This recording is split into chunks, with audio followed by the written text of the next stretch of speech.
Bem-vindo de volta. Hoje é sexta-feira, 24 de abril de 2026, e estamos recebendo o professor Jeffrey Sachs. Obrigado por estar aqui. Eu queria muito conversar com você sobre o que parece ser o declínio, pelo menos em parte, da era hegemônica depois da Guerra Fria. Porque depois da Guerra Fria, a imagem dos Estados Unidos como uma potência absoluta teve um papel muito importante na forma como o sistema internacional se organizou. Ou seja, os países passaram a vincular sua segurança aos Estados Unidos, já que o país acabou monopolizando essa área, enquanto os adversários tentavam manter um perfil bem discreto para não provocar os americanos. Mas como a gente sabe, hegemonias acabam se sobrecarregando e se esgotando. E parece que foi isso que o Trump quis reverter. Só que, com a guerra no Irã, parece que o que aconteceu foi justamente o contrário. Ela acabou expondo ainda mais os limites do poder dos Estados Unidos. Eu queria saber como você enxerga isso. Ou talvez, como você avalia a relevância dessa guerra no Irã a longo prazo?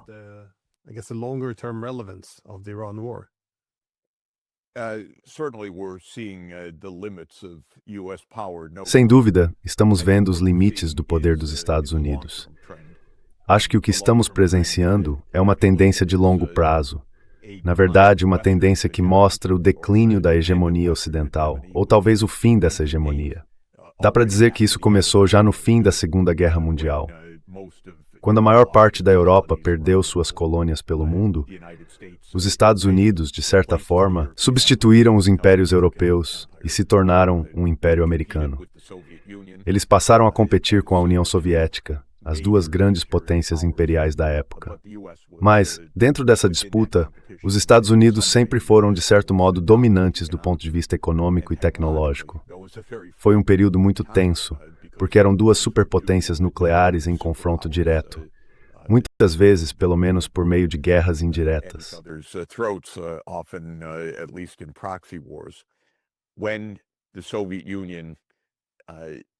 Quando a União Soviética se dissolveu, em 1991, parecia para a liderança dos Estados Unidos e para boa parte do mundo que os Estados Unidos eram a única superpotência, totalmente dominante.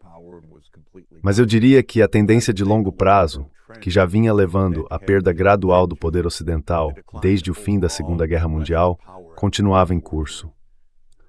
O que aconteceu no final da guerra, com o fim da era imperial europeia, foi que o resto do mundo, especialmente a Ásia, ganhou espaço para alcançar os países ocidentais. Espaço para avançar tecnologicamente, para melhorar os níveis de educação, de alfabetização, de urbanização e de industrialização.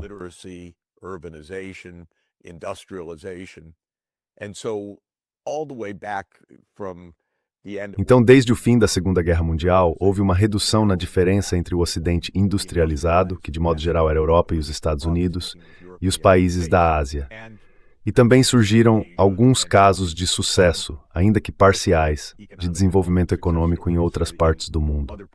Eu vejo da seguinte forma: por cerca de 150 anos, mais ou menos do começo do século XIX até o fim da Segunda Guerra, o mundo ocidental, e especialmente a Europa, dominou o planeta. Foi realmente uma hegemonia ocidental, basicamente com o Reino Unido à frente, mas com vários outros países europeus poderosos, com possessões imperiais espalhadas pelo mundo.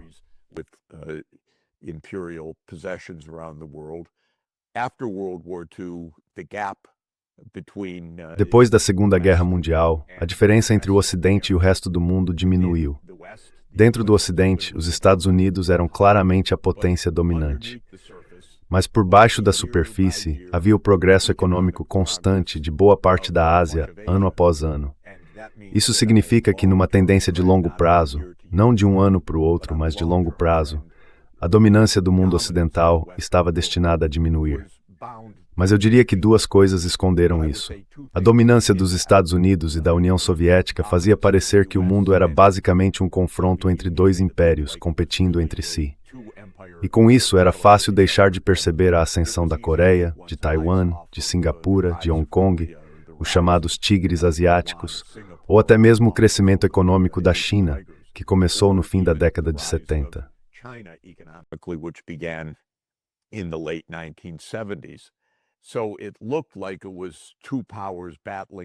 Parecia que eram duas potências lutando entre si, quando na verdade uma mudança muito mais profunda estava acontecendo.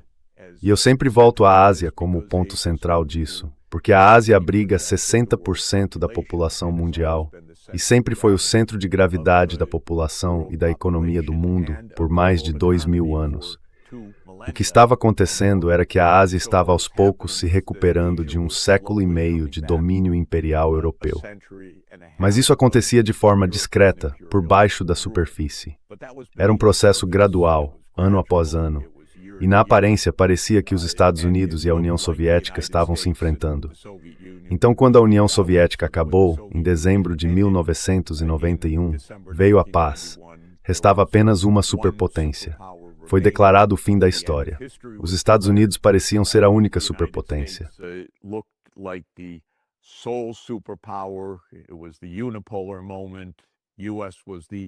Foi o momento unipolar. Os Estados Unidos eram um país indispensável. Todos os superlativos possíveis foram atribuídos a eles. Os neoconservadores nos Estados Unidos acreditaram nas próprias manchetes, e a ideia de que a grande mudança no mundo era a dominação americana virou um tipo de meme. Mas eu diria que, do ponto de vista econômico, a história fundamental foi o estreitamento, ano após ano, passo a passo, da diferença entre o Ocidente, ou seja, Europa e Estados Unidos, e a Ásia. E a ascensão da Ásia foi a verdadeira história em termos de poder relativo. Agora, dá para acrescentar alguns pontos. Mesmo no auge do poder americano, os Estados Unidos não conseguiram derrotar o Vietnã. Não conseguiram superar as guerras e os sentimentos anticoloniais. Não conseguiram manter os impérios europeus intactos, nem substituí-los por impérios americanos em boa parte da Ásia.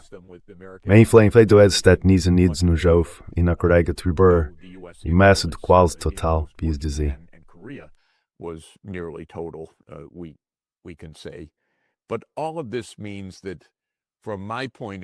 Mas tudo isso significa que, do meu ponto de vista, o momento unipolar depois de 1991 foi em boa parte uma ilusão. Se você olhasse para isso como economista, como eu fazia naquela época, eu dizia com frequência que a Ásia estava em ascensão e que isso estava criando um tipo diferente de mundo. Agora, se você estivesse olhando pela ótica da geopolítica, da projeção de poder e do campo militar, talvez não parecesse assim.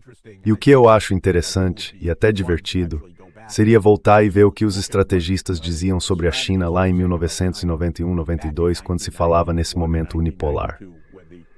Pela minha lembrança, que pode estar errada, eles não falavam muito sobre a China. Ela não era vista como um ator importante. Era um país pobre, que montava produtos para o mercado americano.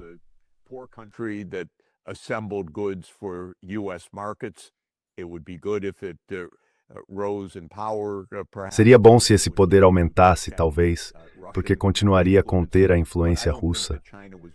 Mas eu não acho que a China tenha sido vista como um país estratégico pelos Estados Unidos até depois do início do século XXI.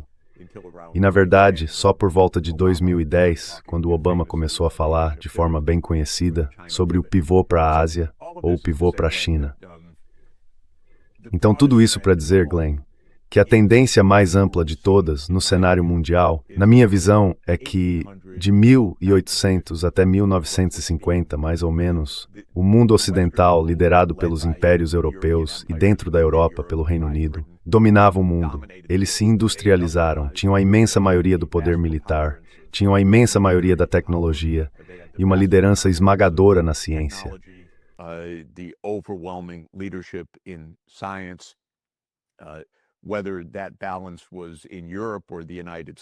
Se esse equilíbrio estava na Europa ou nos Estados Unidos, ele já começou a mudar no início do século XX, mas mudou de forma decisiva no fim da Segunda Guerra Mundial. Agora, se a gente olhar o Ocidente como um todo, o auge dessa dominação ocidental foi por volta de 1950. E embora não houvesse, eu diria que as manchetes eram impérios europeus acabando, a Índia independente, a República Popular da China sendo proclamada, e por aí vai. Essas manchetes políticas deram início a um processo econômico profundo, que a gente costuma chamar, de forma um pouco simplificada, de processo de recuperação.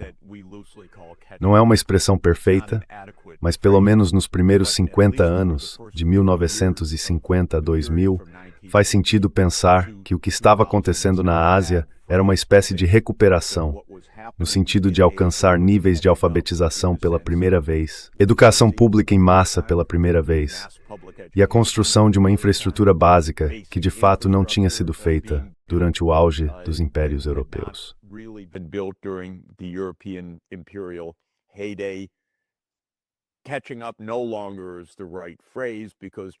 Falar em alcançar já não faz mais sentido, porque a China claramente está na frente, tecnologicamente, em muitas áreas hoje.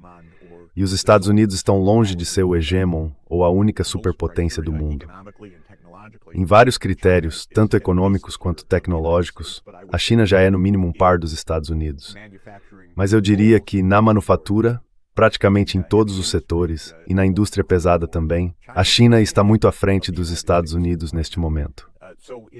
Então, nesse sentido, a ideia de que a hegemonia americana está chegando ao fim, eu diria que isso vem acontecendo aos poucos há décadas.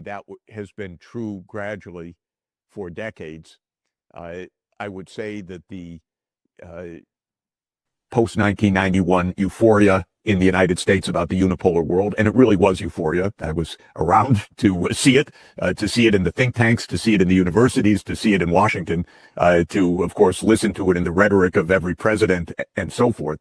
This was always, in my view, economically ignorant.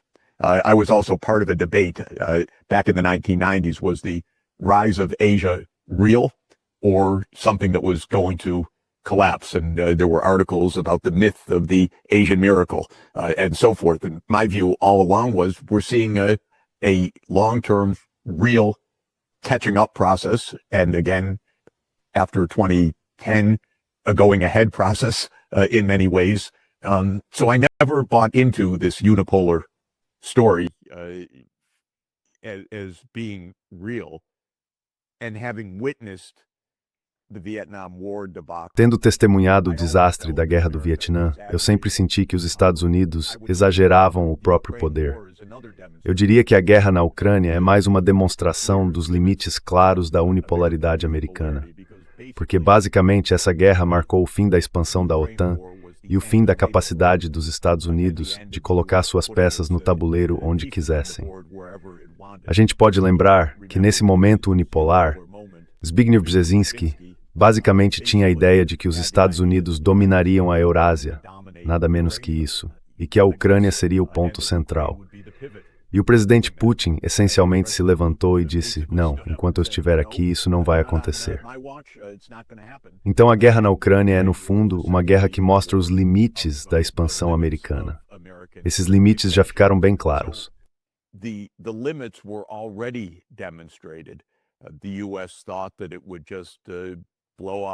Os Estados Unidos achavam que conseguiriam derrotar a Rússia financeiramente, economicamente, com sanções, ou militarmente, ou ainda por meio de algum tipo de subversão interna, talvez uma revolução colorida ou algo parecido.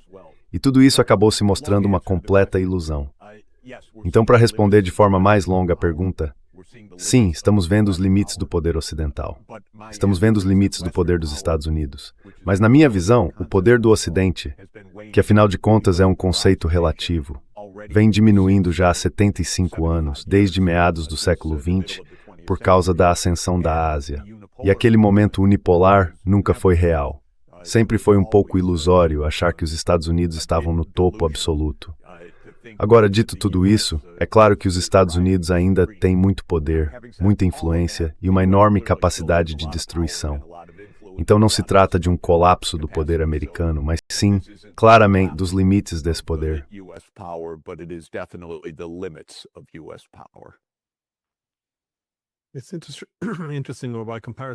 É interessante notar que no século XIX, grande parte da política de poder era vista pelo prisma da disputa entre a Grã-Bretanha e o Império Russo. E enquanto essa rivalidade acontecia, novas potências começaram a surgir nas periferias. Os Estados Unidos, a Alemanha, o Japão. E sim, de certa forma, o século XX também foi isso. Os Estados Unidos contra a União Soviética. Mas claro, agora, nessa nova rivalidade, a gente viu especialmente a Ásia ganhando força nas bordas do sistema. E ainda existe essa suposição de que o estado normal das coisas, ou seja, a hegemonia ocidental, vai de alguma forma voltar. Mas eu fico curioso.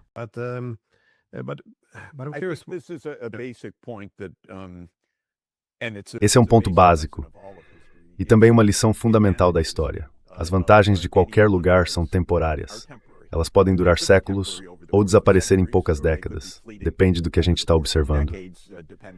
Mas a tecnologia, que normalmente é o principal fator para dar algum tipo de vantagem, seja militar ou produtiva, tem um papel central nisso. No caso do século XIX, por exemplo, eu colocaria a máquina a vapor como elemento essencial daquela vantagem única que a Europa teve sobre o resto do mundo. Não foi a única vantagem, mas foi uma das mais importantes. Com o tempo, boas ideias, tecnologias e conhecimento acabam se espalhando. Então, manter um monopólio de poder é quase impossível.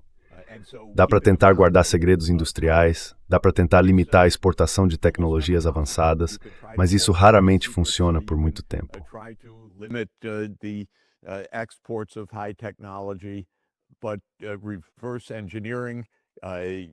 Mas a engenharia reversa, copiar histórias de sucesso, entender a ciência e a tecnologia por trás disso, tudo isso é um presente global.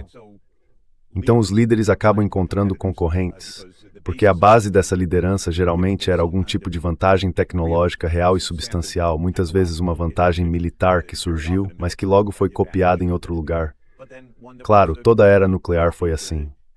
Quando a bomba atômica foi desenvolvida em Los Alamos e depois lançada como uma demonstração por Truman, uma demonstração para Stalin, matando um número enorme de pessoas em Hiroshima e Nagasaki, os planejadores americanos achavam que os Estados Unidos teriam um monopólio atômico por uns 30 anos. Durou 4, porque os soviéticos espionaram, porque tinham grandes cientistas, por vários motivos. Mas monopólios não duram. A ideia de que os Estados Unidos têm pontos de estrangulamento é um tema constante em todo lugar.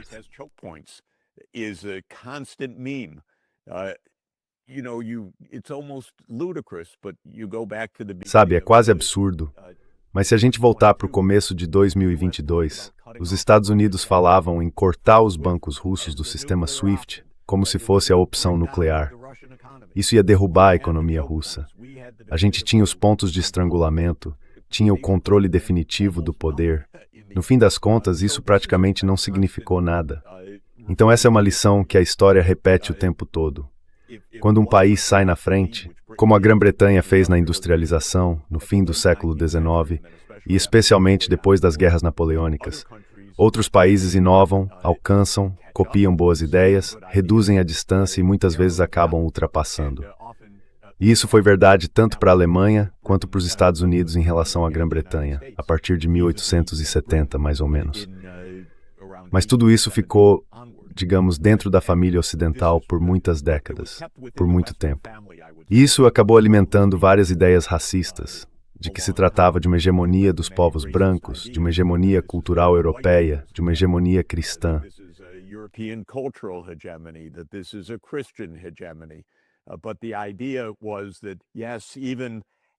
Mas a ideia era que sim, mesmo com a expansão da tecnologia, com a Alemanha e os Estados Unidos, tudo ainda ficava de certa forma dentro de uma mesma família mais ampla. Era o domínio ocidental. Só um país e apenas um entrou nesse grupo até o fim do século XIX, o Japão. E o Japão começou suas próprias aventuras imperiais imitando os impérios europeus. De forma muito cruel, o Japão invadiu a China várias vezes e também outras partes da Ásia, numa clara imitação, eu diria, dos impérios europeus. Mas fora o Japão, isso era uma hegemonia ocidental, branca e cristã sobre o resto do mundo. E de modo geral, acreditava-se que isso seria algo permanente. Havia alguns sinais de que talvez fosse temporário. Napoleão, dizem, teria alertado que quando a China despertasse, o mundo tremeria. E pelo que se conta, ele teria dito isso lá na França.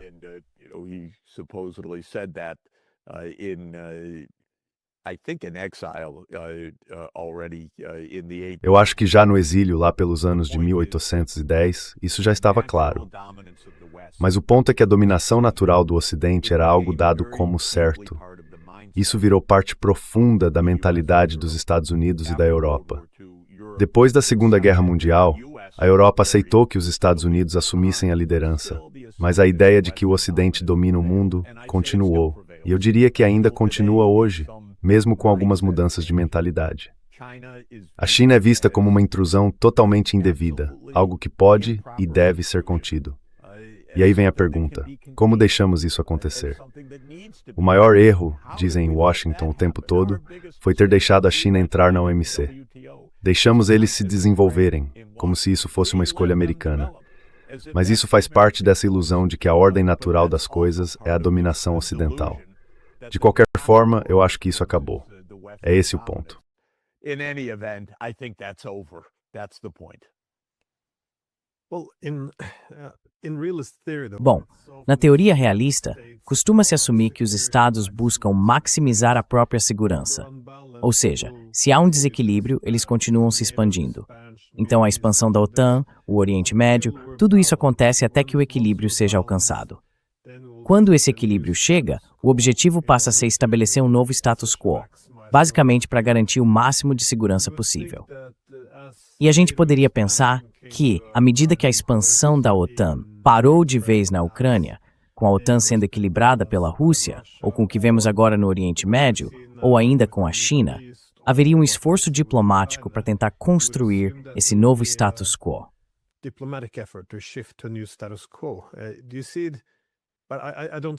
Você percebe isso? Porque eu sinceramente não vejo. Em vez disso, quando eu olho para o Irã, acho que é justamente por isso que não pode haver paz, porque o Trump só quer uma paz hegemônica. E veja, a gente viu que os Estados Unidos estavam bem desesperados por um cessar-fogo. Eles aceitaram o formato proposto pelo Irã, mas depois voltaram atrás assim que, digamos, as armas se calaram. E agora parece que os Estados Unidos estão caminhando para uma guerra total contra o Irã. Isso vem da dificuldade deles em aceitar uma paz que não seja baseada na dominação? Ou, na sua opinião, qual é o papel do Trump nisso tudo?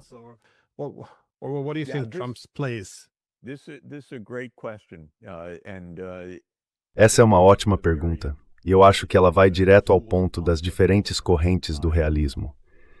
Existe a corrente do nosso bom amigo John Mearsheimer, o realismo ofensivo, que diz que não dá para encontrar um verdadeiro equilíbrio entre as grandes potências. Elas estão sempre buscando alguma vantagem, sempre se provocando. E na teoria do John, isso leva ao que ele chama no título do seu grande livro de A Tragédia da Política das Grandes Potências. O John diz que, na verdade, não pode existir um equilíbrio de poder que seja realmente satisfatório.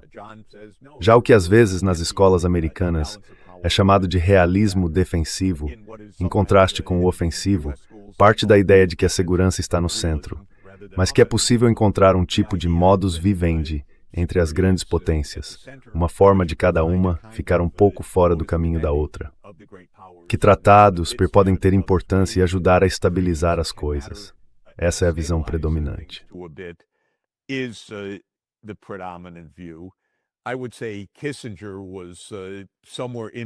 Eu diria que o Kissinger ficava em algum ponto entre os dois. Curiosamente, ele estudou o Concerto da Europa. Esse era o grande modelo dele, a relativa estabilidade das principais potências europeias no século XIX, mantida por um sistema de negociações e normas básicas de comportamento. Mas o Kissinger também acabou cedendo ao realismo ofensivo, aquela ideia de que, quando o outro lado está enfraquecido, você deve tirar proveito disso. Por isso, ele apoiou a ampliação da OTAN nos anos 90, mesmo sabendo que isso provocaria descontentamento na Rússia. E há quem defenda que a prudência é possível. Eu acho que uma das coisas que tornam o trabalho do John Mearsheimer tão importante é que, embora eu mesmo não concorde com ele, como autor, é uma descrição necessária da política internacional.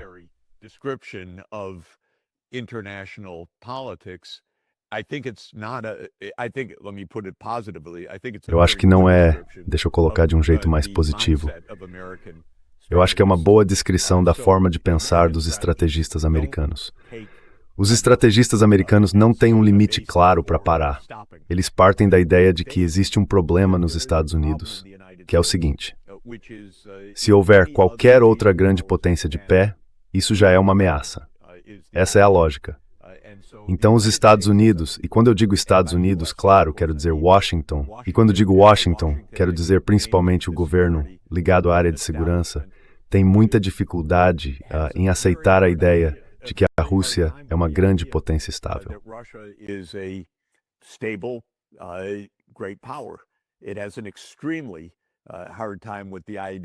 Os Estados Unidos têm muita dificuldade em aceitar a ideia de que a China é uma potência estável e importante. E também vai ter dificuldade em lidar com a Índia como uma grande potência, porque na mentalidade americana, e eu não quero exagerar na interpretação do que o John Mearsheimer pensa, mas acho que ele transmite a ideia de que é perigoso demais simplesmente deixar essas outras potências agirem, que não dá para confiar nelas, e que o certo seria fazer o possível para enfraquecê-las. O John Mearsheimer, de modo geral, vê a China como uma ameaça que deveríamos tentar conter. Eu discordo bastante dessa visão. Na verdade, discordo profundamente, porque eu não vejo a China como uma ameaça para os Estados Unidos.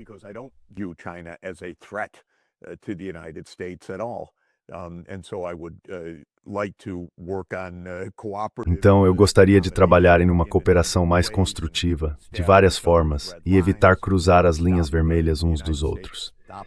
Também quero que os Estados Unidos parem de armar Taiwan e de fazer várias outras coisas que, na minha visão, tornariam o mundo muito mais seguro. Mas a mentalidade americana é que o mundo lá fora é perigoso e que precisamos avançar onde for possível. E temos caricaturas disso. O nosso senador mais caricatural, um verdadeiro belicista para qualquer ocasião. Se você quer uma nova guerra, é só chamar ele. É o Lindsey Graham. Ele está sempre dizendo, precisamos de mais guerra. Não parem. Aumentem a escalada, seja na Ucrânia, em Taiwan ou no Irã. E existe sim um caminho que segue essa lógica.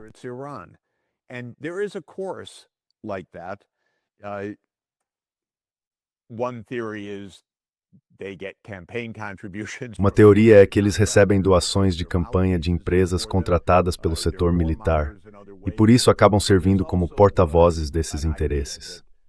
Eles também são belicistas de outras formas.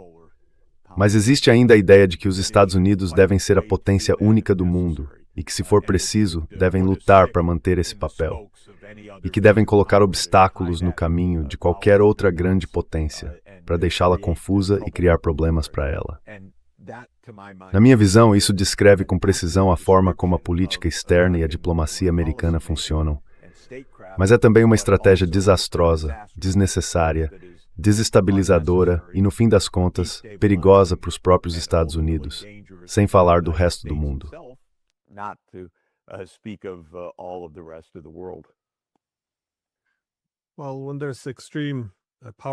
Olha, quando existem desigualdades extremas de poder ao longo dos séculos de dominação ocidental, faz sentido que isso acabe gerando, ou vindo acompanhado, de ideologias de superioridade. Então, quando a gente fala sobre a ascensão do resto do mundo, como você disse, ou a ascensão da China, a reação que muitas vezes aparece é, eu diria, bem representada em trabalhos como o do Robert Kagan.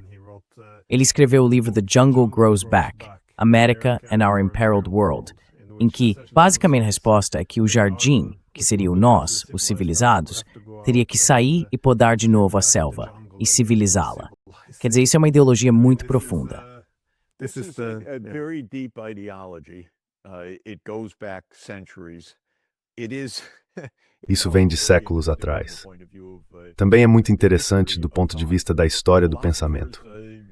Filósofos, de forma intencional ou não, muitas vezes acabam sendo apenas escribas do poder. E quando um país se torna poderoso, surge uma filosofia para sustentar esse poder. Tivemos séculos de ascensão europeia e depois algo entre 150 e 200 anos de domínio europeu praticamente incontestado sobre o resto do mundo. Embora a Europa tenha perdido algumas batalhas, venceu a maioria das guerras na África e na Ásia.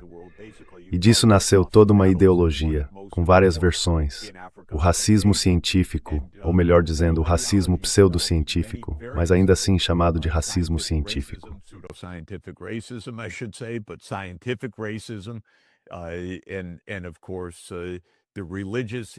E claro, o impulso religioso, Deus está do nosso lado, e muitas outras ideias parecidas, ideias filosóficas, a missão civilizadora, a crença de que temos a chave da civilização.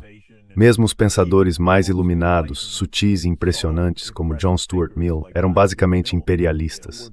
John Stuart Mill trabalhou para a Companhia das Índias Orientais. Ele escreveu textos para a empresa e dizia que era missão da Grã-Bretanha levar a civilização à Índia atrasada, e que, portanto, tudo bem haver um período de tutela. É para isso que serve o império. Então, muita ideologia se formou em torno disso, e ela desaparece muito, muito devagar. And it goes away very, very slowly. You look at British and French behavior. Olha para o comportamento dos britânicos e dos franceses hoje. Mesmo sem terem mais impérios, eles ainda têm uma mentalidade imperial, e muitas vezes até mais ingênua e militarista do que a dos Estados Unidos, que de fato tem um império.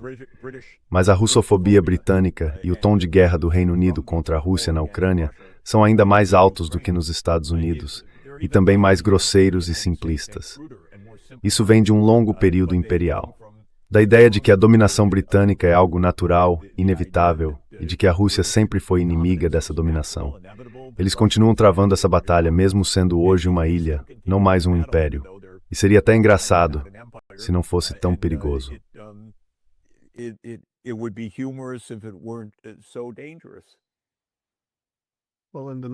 Bom, no século XIX, John Stuart Mill defendia um império liberal. Hoje, a gente tem a OTAN defendendo uma hegemonia liberal. Então existe uma certa coerência histórica, sim, com certeza.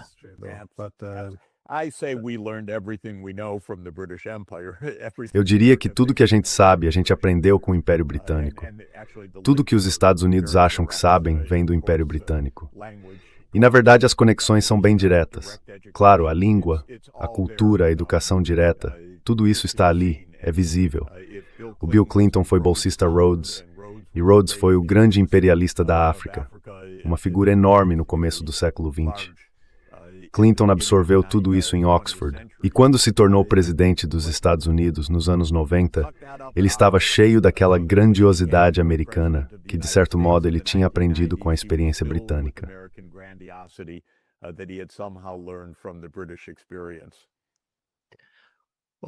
Bom, você tem um dia importante aí em Nova York, então quero te agradecer por tirar um tempo para conversar com a gente. Claro, sempre que quiser.